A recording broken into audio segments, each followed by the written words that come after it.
এই দুনিয়ায় আপন বলতে কেউ হয় না, সবাই নিজের স্বার্থের জন্য ঘুরে বেড়ায়। বিশ্বাস তাকেই করো যাকে তুমি বিশ্বাস করতে পারো। আমার মনে হয় বিশ্বাস বলে এই দুনিয়ায় কিছু হয় না। যাকেই বিশ্বাস করতে যাবেন সবাই দেখবেন কিছুদিন পর বিশ্বাসঘাতক হয়ে যায়।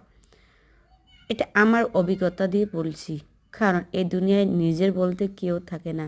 একজন মেয়ের যতদিন বাবার বাড়িতে থাকে ততদিন বাবা মায় আপন হয়। যে নাতে শ্বশুরবাড়িতে আসে স্বামীটা ছাড়া কেউ আপন হয় না। সবাই শুধু স্বার্থের জন্য চলাতে পারে। যাকে খোয়াইতে পারবেন সে ভালো, আর যাকে খোয়াইতে পারবে না সে মন্দ। এটাই আসলে আপনজন। আমার এই জায়গায় এই ধরনের অনেকেই হয়ে থাকে, জানি না আপনাদের ওই জায়গায় কী ধরনের, কিন্তু আমার এই জায়গায় সবাই শুধু স্বার্থের জন্য ঘুরে বেড়ায়। নিজের স্বার্থ যেখানে সেখানে মানুষ।